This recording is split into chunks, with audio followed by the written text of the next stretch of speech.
Good evening, everyone. It is another wonderful Sunday night here in Florida, and out where our panelists are in Utah and Colorado. Got some mountain time going on, and the ladies are taking over this panel tonight. Of course, my wonderful partner in crime, Greg Trujillo. Oh my God, Greg, what happened? What happened? I've been laughing for the last minute. Well, you see, brain. I like the one eyeball that's looking the other way. That is a little lazy eye. Oh, I love it. That's great stuff. Greg, we are here tonight with Mia Voss and Sherrill Duce. It is wonderful to have you both on the panel as we kick off our discussion of The Walking Dead. We are going to focus in now, having had about 6 weeks here of zombie class, Zombie 101, in terms of hunkering down versus getting out and gathering survival skills and even fighting zombie lightsabers. What have we here, Greg? Oh, you're okay. So, well, without further ado, Greg, why don't you lead us in? All right. So, really, we just started going over Walking Dead again because we, like total dorks, tried to figure out how long it was going to be until Walking Dead came back on. And I don't believe that there's an official date yet for when Walking Dead's coming back on, but the rumored date, it's 22 weeks from today. So that's about 2 episodes a week that we have to watch in order to make sure that we get to the next season on time and going through the whole experience again. So this week we're going to be talking about episode 1 and episode 2. And I love the glasses, Mia. Well, I just put them on because I'm pretty sure you probably did an Excel spreadsheet for those numbers. Backdated it, put in the time, divided it by the episodes, and said, all right, cool. It was a very detailed calculation. But I like how Johnny S. thinks that I seem to know everything about The Walking Dead, and I'd say that's probably Greg, but I'm cool with that. Well, you are definitely a pro, Mia, and you're definitely, one of the true fans for sure.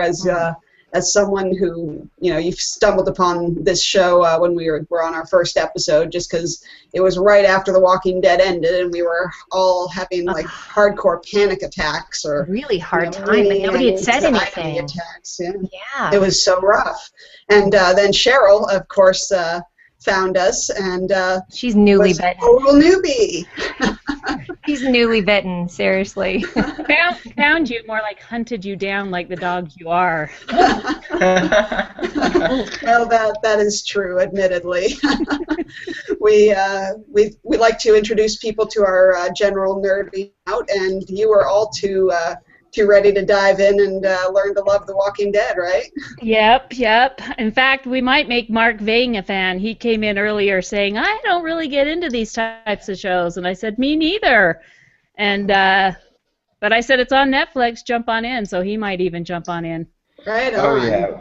When I first saw Walking Dead, my friend really, he came over and we were just playing video games and cooking dinner, and he put on The Walking Dead while I was flipping the burgers, and I came back and I was like, what is this? And he told me what it was, and started watching it, and about 30 minutes in I was already hooked. I was like, wow, this is insane.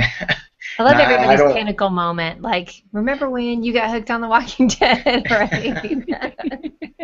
Well, I was totally in the not a zombie fan category myself, and then Greg, I think what happened was I went home for a weekend, and Greg picked me up at the airport, and while he was driving me back to my house, he said, Carolyn, you gotta watch this show. You gotta sit down and watch The Walking Dead. I know you don't like zombies, but you have to watch it. You really will like it. Jen and I watched like 2 whole seasons this weekend.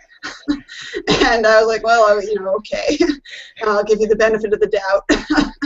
But and I'm glad I did, because it was just unbelievable. Absolutely unbelievable.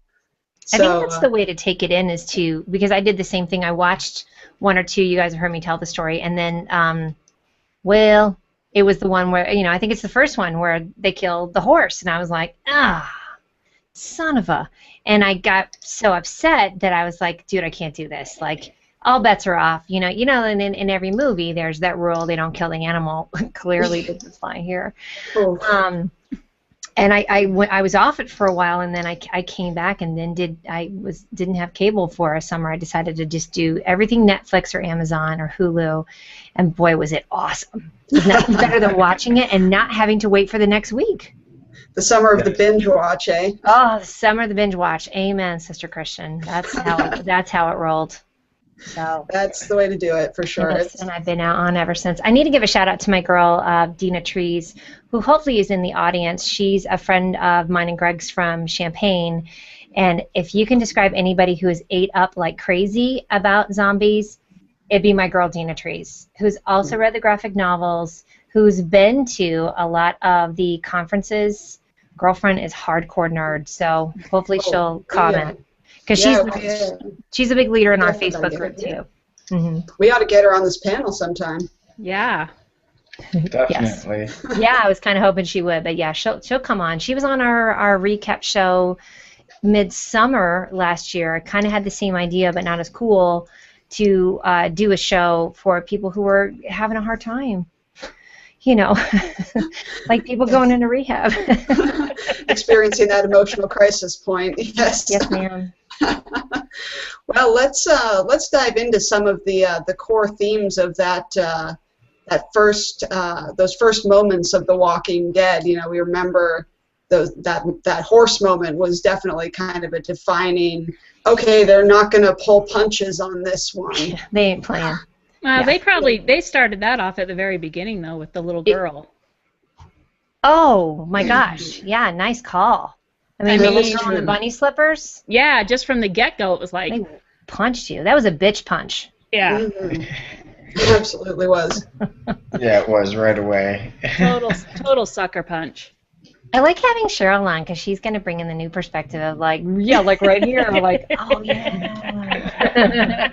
Because you're probably like, I don't know how many times have you guys gone back and rewatched it? I mean, I've probably rewatched most of all the seasons at least twice, if not three times. I think this will actually be my second time through. I think I might have watched one or two episodes, or maybe a couple more than that on repeat alone. But I'm looking forward to watching it sequentially again. That's one of the reasons I was looking forward to this series so much. Good call. This might be my third or fourth time. Every time Carolyn takes a vacation, I binge watch Walking Dead all the way through. It started with Carolyn gone, and it continues every time she goes. Yeah, and again when I'm back. So. I love it. Walking Dead may be Greg's Whoopi. I think it is Greg's Whoopi. Well, like at least mine. It's not going to get all old and moldy or anything. I can always watch it digitally. And your mom's not going to ditch it on vacation. Yeah, we'll call you Kenny, like on Mr. Mom. Kenny. Time to get rid of the Whoopi. Okay. Well, hey, one of the first things that really grabbed me about The Walking Dead was actually the way it started, not with the flashback point, but but how Rick woke up into it, how there is no real timeline, and how it's totally debatable how long it's been since the Walking Dead, or since the zombie apocalypse started. What did you guys think when you saw that, when you watched him kind of wake up into this brand new insane world? Well, you guys want to jump in? Because I'm going to jump. It reminded me of 28 Days Later, of course, or 28 Days. No, I think it's 28 Days. I remember the British movie where he also had been in a coma and had been injured, and you really were in that same position. I found it unsettling because I didn't know, but they put you in the position of what he would be in. Right. Remember when he almost gets home and, He's like trying to talk to the guy, and we're all like, "Don't speak to the zombie. Like, don't Stay away. Stay away. Yeah. Yeah, you're almost bad with you were almost happy about it when that little kid whacked him upside the head. Right, because you knew he was going to get him. But I found that's been probably the most unsettling thing for me about the entire series, but yet it keeps me grounded in it, is the fact that I've never gotten this solid sequential time frame of what happened. Because I kind of skipped ahead because I'm a big nerd, and watched when they go to the CDC, and he's talking about the numbers and backtracking, and he's like, it's been 63 days since wildfire, and so you get an idea of how long it's been. But even then, on the one that was in the beginning of season 2, they started with a flashback to Shane being in the hospital with Rick. Remember? Yes. And how that was so good, and like what he had to do to go, dude, I gotta go. So it was disturbing, but it was tough. It was, definitely. The thing that was really fascinating to me, though, was almost how quickly Rick accepted what it was. Right. Because he's a police officer, yeah. That very next morning, he went out and did what he had to do, as gut-wrenching as it was. But I just sat there and I thought, it would take me a lot longer than 24 hours of, hey, this is the reality we're faced with. I think I'd still be pinching myself a little bit. Yeah, I think it would be actually a really tough adjustment. Well, waking up out of a coma anyway, and then I really do hope they backtrack to that moment when it actually shows up. Do you guys know what I mean? Like I'm still hungering, no pun intended, for that moment when people go, "What's that news story? Oh my God, it's at the place down the street. Oh my God, the hospital." Because I was also watching the episode tonight where Shane went back with the guy when Carl got shot, and apparently, spoiler alert is what I need to tell you all right now. Should have said that before, but you know what? You're on your own. So when they watch at your own risk. Yeah, well, listen to me at your own risk is what it is. But when they go back to pick up all the equipment for Carl, and you know you just like that shift of like just stuff is not ever going to be right again. Like it's interesting to see. I hope they do shift back so they can tell you how it went. I do too.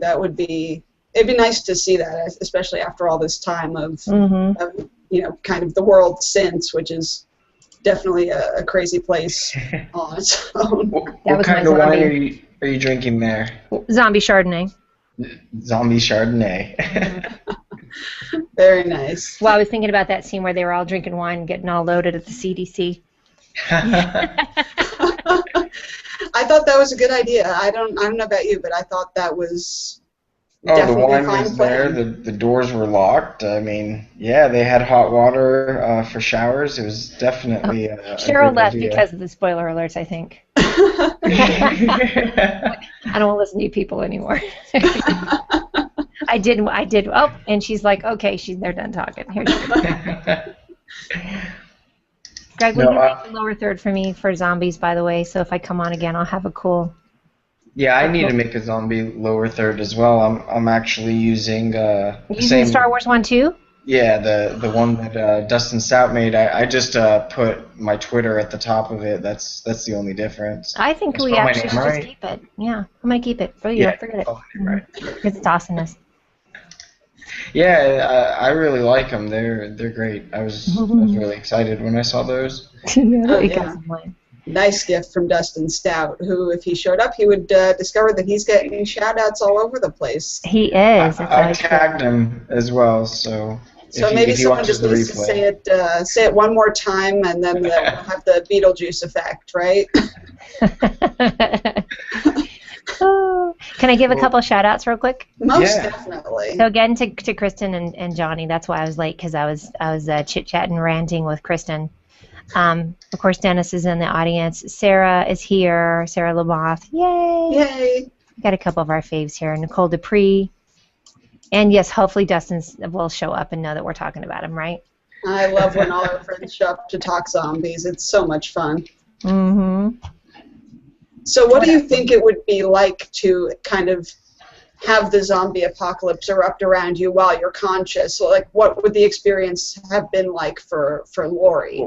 Well, wait, hold on. Before we move on, I wanna ruin it for everybody and break down the timeline that I put together in the first episode of when things started, or at least when they got to Georgia, because we really don't know if it's outside of Georgia, or well, I mean, we do in later episodes. We find out a little bit about other areas, but they don't really say how widespread it is. You still don't know if it's worldwide, if it's even nationwide, or if it's eastern seaboard or what. Right. But you do know it's really bad.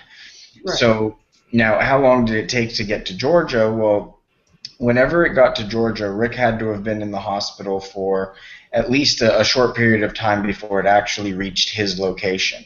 And when it reached his location, after it started to get bad enough that they had to evacuate the hospital, it's really only possible for him to have been in the hospital for about, I would estimate, 5 days at max, because he had an IV that would keep him hydrated for a period of time. But after the IV ran out, he couldn't last more than 3 days without dehydrating.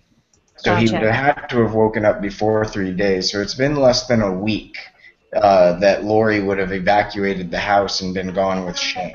And they weren't that far, from what I understand. Right. It was only like a half-day drive and horse ride for him. Mm-hmm. Can horse ride. Right, at least he found the horse, though. That was kind of crazy. You know, you're just driving, and all of a sudden, you know, out of gas. I'm surprised he didn't think about just siphoning gas from people. Yeah. Those empty cars. Yeah, I agree. Yeah, no, that's true.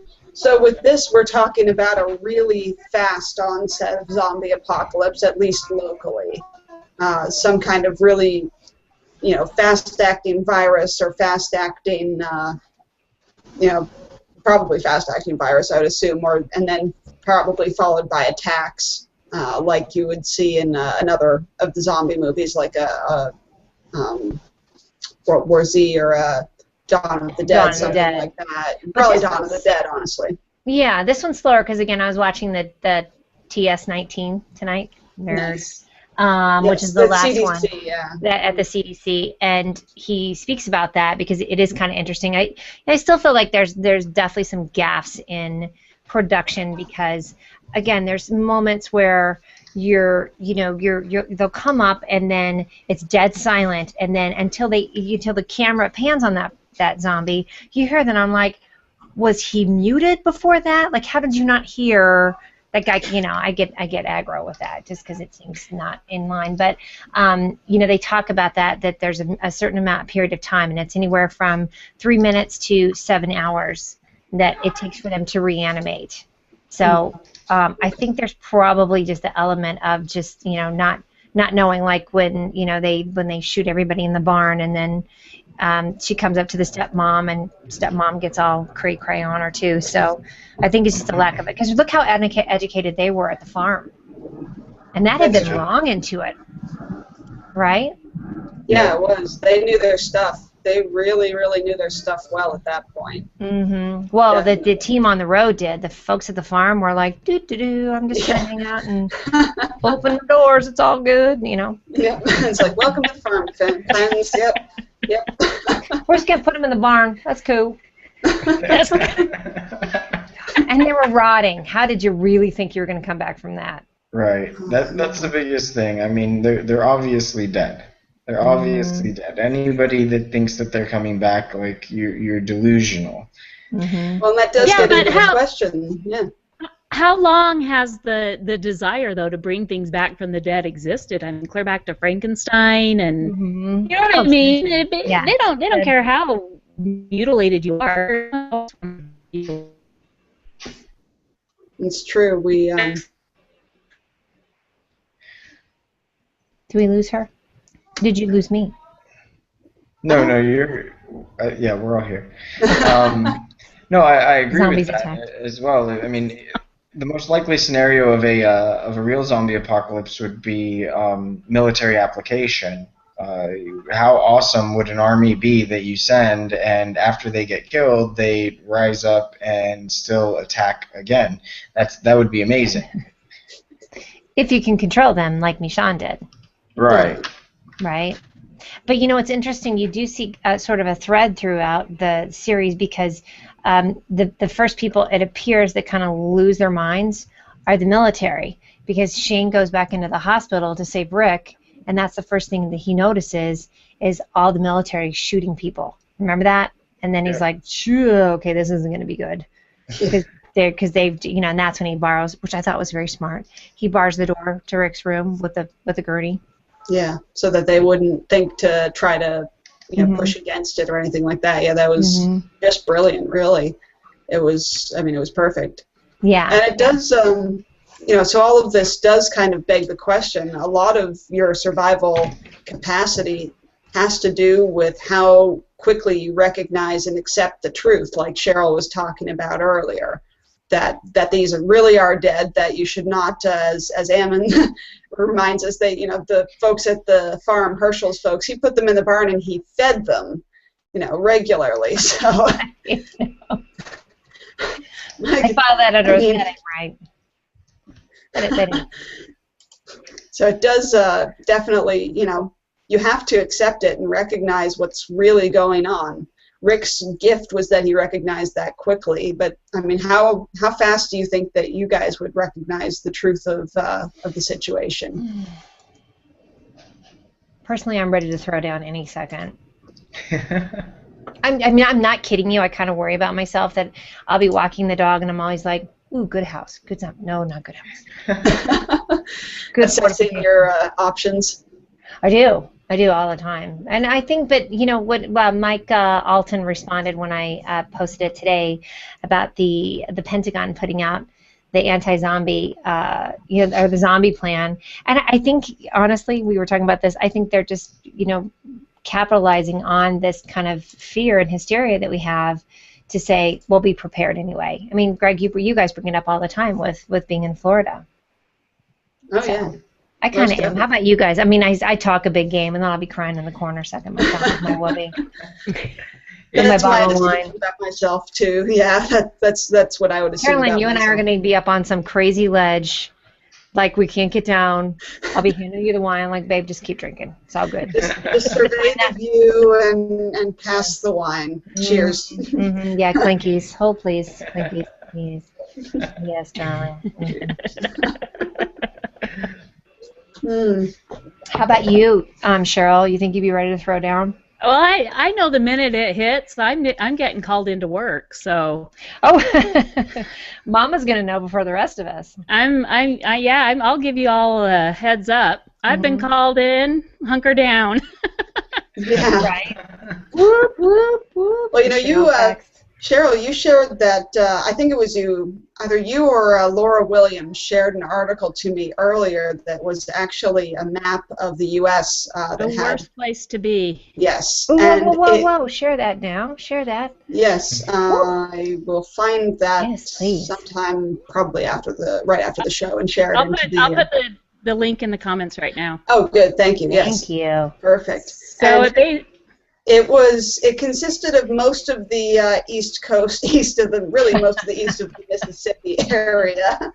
But really the premise, I think, from what I was seeing, was that it was anywhere in an urban area was going to be just a disaster because of the hospitals and the pure concentration of people. Mm-hmm. So having far more space available out west of the Mississippi, much more undeveloped land available even than there is anywhere out here. That's best option. What kind of got me when Morgan was telling Rick that there was a safe area in Atlanta. I was thinking when I heard that, I was like, no, why would you go there? That's a city. That's the worst place you could go. Do not go to a city. And then he heads off straight into a city, not knowing what he's going to find because he heard that there was a safe zone, but not even knowing where it is or where he's going. He was even though realizing that there was a zombie apocalypse going on, he was still really naive to the state of the world around him. Right, yeah.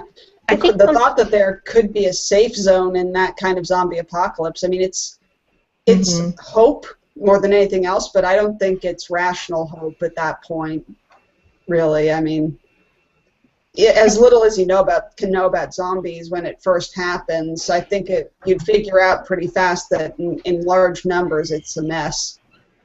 Have you noticed that the running theme that any of these films, series, anything like that they've I don't want to say conveniently left out, but they've always left out the fact that there's a bunch of people like this, of us, that are doing a show going, shit's gonna happen. You know what I mean? Like, everybody always seems so surprised. They've just never, been like, there's never been somebody like, I told you, So it always kind of surprises me. Yeah, that moment doesn't happen. They don't have an us. It always seems that in those realities that nobody ever knew about the concept of zombies. It wasn't a thing at all. And then all of a sudden, zombies, and they didn't know anything about it. I got to tell you, looking at this map, by the way, I'm saying in between me and Sherrill is the place to be. Exactly. We will find each other. Yes, girlfriend. We need a drop point. My area is a little, looks like a period. It's not good. And then your area, you got a little jamming. But between the two of us, pretty bueno. So Greg and Carolyn, if you could hop your happy selves through this giant red, you would actually be in good shape. I think get here now. I think our best chance is to Greg. probably head for the coast. Yeah. See, I don't know. I think what we would have to do is go off to the coast on the right, and then go around Florida and land at the bottom of Texas. Look at I like how our group chat notes are up. Because we're like, Dennis has no hat. I'm glad we weren't talking crap about anybody. Yeah, this map is a serious hot mess. I mean, look at this. Yeah.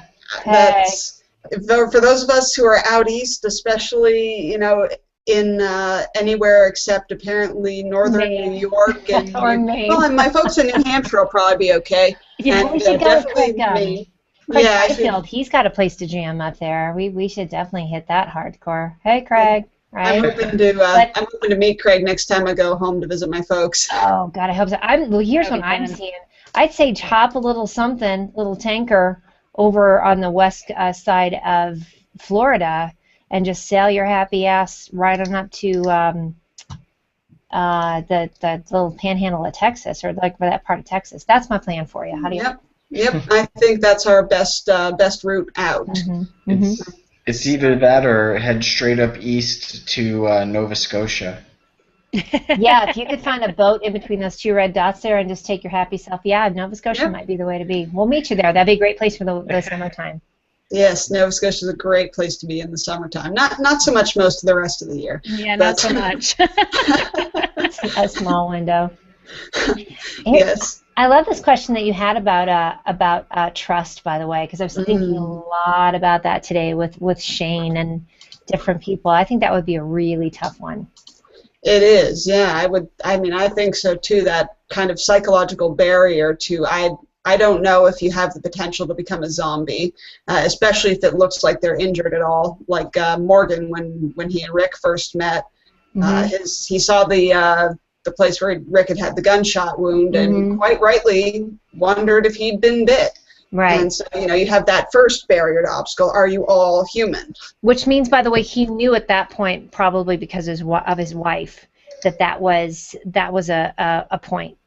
Yeah. Very real possibility. Yeah, that was a point of turn, which I think a lot of people probably didn't know that. And they even had that in Dawn of the Dead. That was their biggest downfall, is that they're trying to save everyone who got bit or scratched.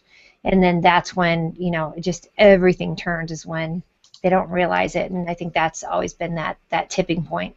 Exactly. Yep. And then after that, as Ammon says here, the fascinating part about the show is that you then realize very quickly that your real threat is other survivors. Oh, he is spot on with that one, for sure. Yes. That's what I was thinking. Like, you don't even know with that whole scene from Shane. He seems okay, and I was actually watching it again today, just trying to figure out what made him shift, because the way they filmed it. Do you guys remember it? And I'm sorry, I'm talking about season 2, but my bad. But it's about the trust thing. Like the way they filmed it, it's so disjointed and back and forth, and so you never get that point. Because up until then, he seems so like, I'm with you, man. I'm your guy, like cool dude, you know. And then all of a sudden, and even Otis keeps trying to say, I want to make it right. I want to make it right. Like I'll do whatever. And so everybody's making these big proclamations, but that seems to diminish by the end of season 2 for sure. After those crazy guys in the bar, but you still kind of had it right. But you still kind of had it, I think, in season 1 to an extent, which I think is about 2 months into it, right? According to Greg's. Even the first episode, I was when we were watching it and we were looking at the scene where before the zombie apocalypse was happening, and Shane and Rick were on the police call. And you know, Shane is telling him the story about I guess his ex-girlfriend or whatever it was that he had just happened with him. And Rick starts talking about Lori, and Shane seems concerned, and it doesn't seem like it didn't feel to me that he was concerned for Rick's relationship with Lori as far as how well it was going. It seemed like he was concerned that Lori was being treated right. I kind of got a vibe that there was something a little bit going on before Rick was out of the picture. Okay, I'm going to counter that, though, because in season 2, so maybe it is convenient because season 2 has so many flashbacks to season 1.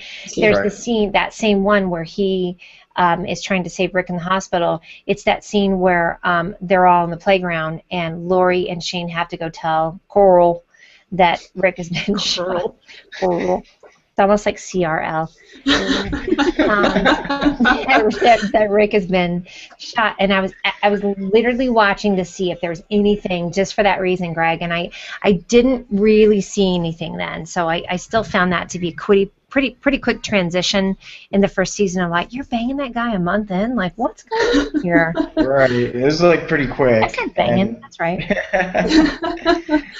Yeah, I did definitely see that the subtext, that kind of, you know, significant shifty eye glance and the deliberate dropping into the conversation kind of thing that you might that you might fairly theorize had something to do with something going on, right? An attraction or flirtation. You know, it's totally not mentioned at all. So we really have no idea. But, I think they were just too focused on how much they didn't like each other. Right. But it's very clear that, you know, Shane was, at least at the start, a pretty conflicted character. He had these these angels and demons wrestling a lot, as it were, where between his loyalty and his sense of duty to his friend and his sincere desire to take care of Lori and Carl and even Rick, and then his I guess really other instincts. Yeah. You know, as a good example of that is when Coral gets shot, and you really do see that Shane is doing that for them as a family, but it really flips back and forth. I like some of the comments that they're saying of liking Zombieland, which is probably the most impractical zombie movie I've ever seen. Because like the power salon and everything is like shiny clean. You're like, really? Because the amusement park is running. All right. How about this one from Kristen? Best ever zombie equals hashtag newly breastfeeding mama zombie. Oh. Which one is that? That's awesome. I don't know, but I think it's funny. Yes. Agreed. That's when it really hurts. I've heard that it hurts. That's when it really hurts. But I did actually like. Cheryl, chime in here. What do you think of the whole trust question? The building trust with other survivors. Especially in episode 2, when Glenn helps Rick out of the tank. Like, yes. That's got to be pretty nerve-wracking. I think a lot of it that kind of struck me is you know how they say you're in a moment of crisis, your true character is going to show through, and you have those people just in life right now that are willing to just jump in. Like you'll say, gosh, you know, I need to lay sod this weekend. And you'll have those same 3 people show up in your neighborhood every time you have a big project like that to help you. And then you have the others that say, oh, yeah, I will, but they never show up. And then you have the others that just don't even, you know, acknowledge that you needed the help. And I think you see that play out in the characters because, you know, here he is stuck in the tank. And if it hadn't been him, and I don't remember his name, I was going to remember it because I really like him. Glenn? Glenn. I really like Glenn. I He's really awesome. like Glenn. He's Don't tell Dennis how much I like Glenn. Because it's not, this is a secret meeting. This is a secret show, actually. Yeah, no, what happens in an HOA stays in an HOA. That's what Dennis tells me. Well, Glenn seemed like the most disposable character from the beginning, and that's why we like him so much, because he's just I thought he'd be dead by the third. I thought by the 3rd episode he'd be gone. I really did. Yeah, and me too. But that second one where they want him to go down the ladder, and they said, "Oh, we'll back you up," and he goes, "Please don't." Yeah. Oh. Every time one of you backs me up, you get me into a whole shitload of trouble. Was that when they were still in Atlanta? And he's yeah, they're so, oh, bless him. He's like, please don't. They're going down in the sewer drain to see if they can get out that way, and he's like, don't. Just let me do my thing. You know, that moment was our first real glimpse of his sense of leadership, which he really does have. I completely agree with you. He seemed like a completely disposable character. I thought he was going to be gone in no time, too. And I was afraid every week, actually watching, I would have like a mini panic attack over, are they going to kill off Glenn? Totally. But you know how we talk about that strong sense of what to do. He does. You know how we talk about authenticity online and deserving to, you know, be called the influencer or whatever. I feel like Glenn's kind of done that for us. Like, he's been so humble and he's produced every week. Yeah, I'm going to tie it in with Google Plus. What do you think about me now? He's the same kind of thing that he's just produced, and he's been so humble and really won us over with consistent behavior every time. He really has never waffled, ever. No. Like, even, remember how the whole thing, he's like, please don't ask me to lie. I suck at this. He's like, I really, and you kind of love that about him. He's like, don't tell me about the barn thing because I'm going to have to tell, don't tell me you're pregnant. I'm going to have to tell somebody. Isn't that sweet about him? But he's also the one everybody wants to go to. Everyone wants to share their secrets with him. Everyone, you know what I mean? And you have those people in real life, and then you have those people like Shane that are playing both sides. You know, and it comes out. It does. He looks popular, and he looks like, because remember how Rick is talking about the story of how Shane was such a big athlete in school, and he ran 3 miles, and they kind of juxtapose that with the scene of him running through the school and what a big deal he was, but that doesn't always mean the trustworthy at all. Again, same kind of thing with social media.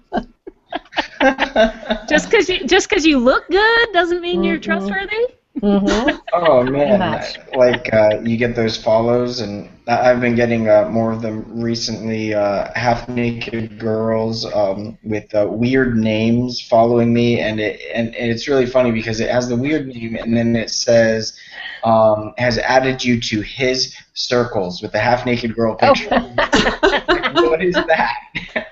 That's funny, Greg, because I've been getting the same ones. I don't know about you guys. I'm not getting those. That's just you. I think they see Greg Boysaw and they run the other way. So we attract a weird crowd. Apparently so. I like that about you. I think Ammon needs to come on the show is what needs to happen, by the way. I think he does. He's got another awesome comment here that I want to bring up with trusting people like Merle. This other category of people, the ones awesome in a crisis you can't stand. Tough, violent men who you may need in times of war, but otherwise are a liability to society. Right, dinner parties, they're just a hot mess. Good. It's like that picture I posted on the zombie wall. Everyone makes fun of the redneck till they need him during a crisis. Yep. I didn't see that. I need to see that one. That's so true. It's always funny until you need to shoot a possum, right? Exactly. Right, and that's, we see later on, of course, that Daryl is exactly the person that you you may still not want to invite him to a fancy dinner party or anything, but he's a solid guy who you'd love to have around, and you'd probably have a few rounds of beers with, actually. Mm-hmm. But Merle, he's... This one's for you. That's more than a few rounds there, Mia. Yeah. I don't check with the small bottles. Mom likes the big ones. It's funny. Like again, rewatching it. So thanks for this impetus to rewatch it. He was kind of it's almost like you could see him shedding the layers of being around Merle and what he was raised in. I love that character study of him, of still kind of being a jerk, and he's kind of mad and reactionary, and I love how he calls, this is so awful, he's like still mad at Glenn. He calls him short round. Like, at one point you're like, oh dear, like you can just tell he's like still got that redneck, like call people terrible names, but you just like you just watch him blossom as things go along, and he's in the right environment. So I've loved that aspect about him. Oh, yeah. I don't like his hair now, though. I really, really want to get him a little barber. Not so much into the total scruff look. Well, Carol's barber, for God's sake. I mean, Carol's clearly got somebody hooking her up. So that's true. That's true. She should have had much longer hair by now. Otherwise, my goodness. Mm-hmm, mm-hmm. Carolyn and I decided that we needed to cut our hair off, though. Apparently, long hair is not an attribute for a zombie apocalypse. No. Not for any kind of jam situation. I mean, but maybe what I would do, honey, is hang on to it until that time you need to cut it, and then you're so crafty, you could make something with it. Really? What is it you don't know about me? Well, maybe I'm doing the medical thing. I'm serious. I bet you could think some stuff up, like line your seat cover with my hair, and then it's gonna, be like a keep me warm kind of thing. I hang on to it. Yeah, I'll braid a rope out of it, and that'll save There you go. Situation. See, I told you. I gave you 2 seconds, and you thought up something. I think Sherrill has some pretty special plans for it, for her hair as it is anyway. She's, 10 days. You doing LOL? 10 days, lots of love. Oh, my girl. Seriously? Yep, it's going to be shorter than I've ever had it. My daughter's donated.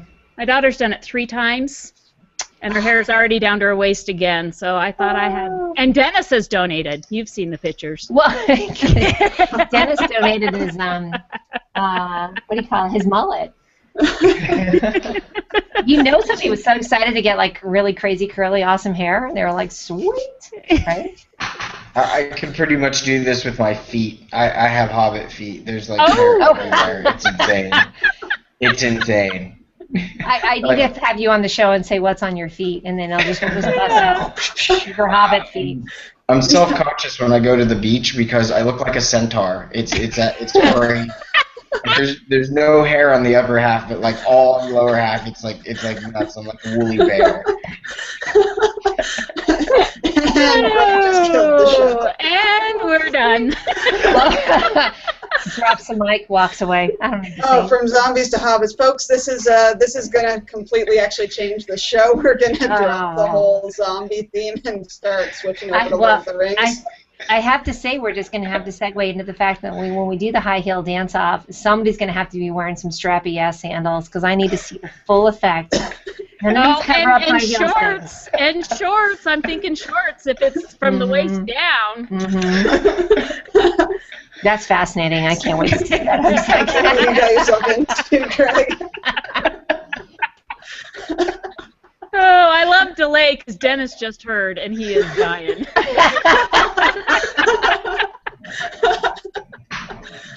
Oh goodness. Awesome. Oh boy. Well, we better end this little episode before we derail even further. Oh goodness. This has been really fun. I am so excited to be diving back into the Walking Dead world from the beginning again.